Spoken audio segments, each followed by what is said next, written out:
پیامبر خدا صلی الله علیه و سلم آمدند تا از شب قدر برای مردم خبر بدهند. روایت از عبیده ابن صامت رضی الله عنه است. هنگامی که پیامبر خدا صلی الله علیه و سلم آمدند، در این وقت 2 نفر از مسلمانان با هم به جنگ و مجادله پرداختند.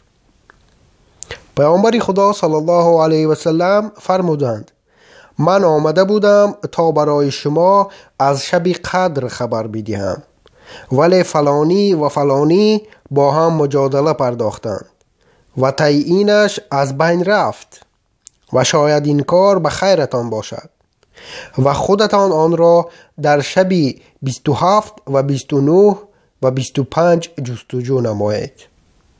یعنی که هنگامی که رسول خدا صلی الله علیه و سلم آمدند تا به مردم از شب قدر نقل کنند، دیدند که دو مسلمان بین هم جنگ، یعنی که جنگ کردند، شروع کردند به جنگ کنی بین هم.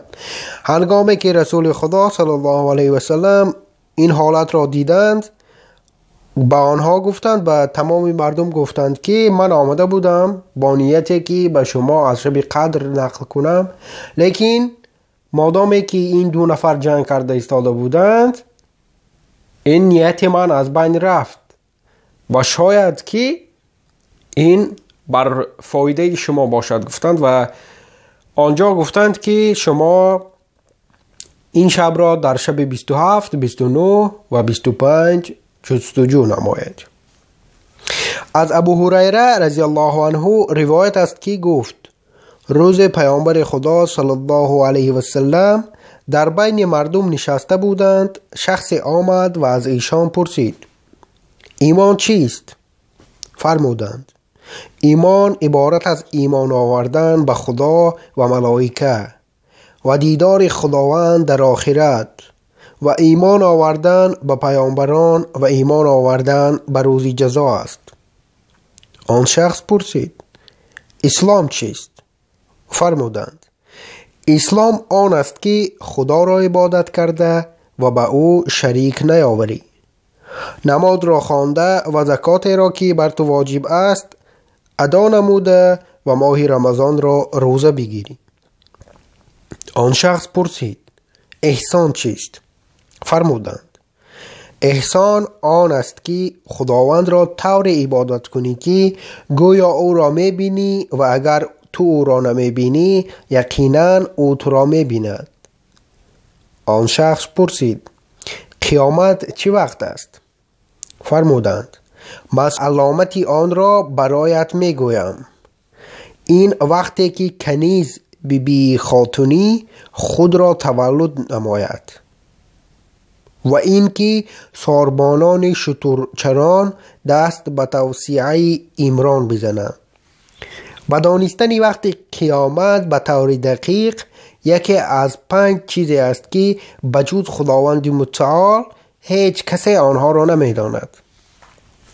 بعد از آن پیامبر خدا صلی الله علیه و سلم این آیه کریمه را تلاوت نمودند: به تحقیق که خداوند متعال دانا به وقت قیامت است، تا آخر آیت. بعد از این گفتگو آن شخص برگشت.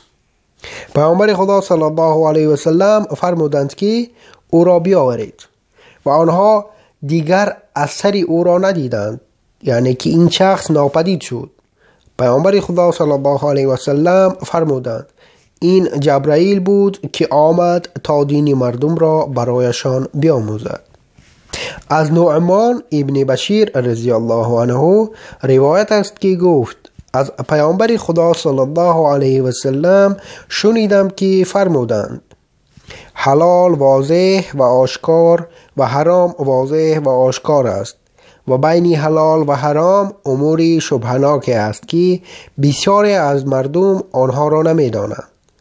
کسی که از شبهه ها بپرهیزد احتیاط دین و شرف خود را کرده است و کسی که در شبهات درآمیزد مانندی چوپان است که گوسفندانش را در کنار منطقه ممنوعه می‌چراند و دور نیست که در منطقه ممنوعه داخل شود و بدانید که برای هر پادشاه منطقه ممنوعه است و آگاه باشید که منطقه ممنوعه خداوند چیزهایی است که آنها را حرام قرار داده است و آگاه باشید که در جسم انسان پارچه گوشت است که اگر خوب و صالح شد همه جسم خوب و صالح می گردد و اگر فاسد شد همه جسم فاسد می شود و بدانید که این پارچه گوشت همان قلب است.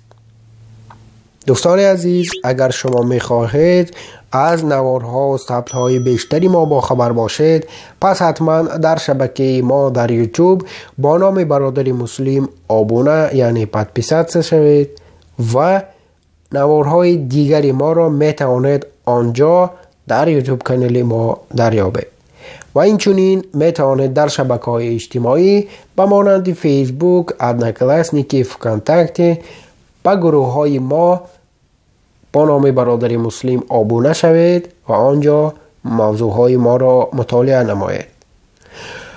به یار دوستان خود نیز حتما این نوارها را بفرستید تا اینکه آنها معلومات های نو را برای خود بگیرند. خداوند نگهبان هر یک شما. السلام علیکم و رحمت الله و برکاته.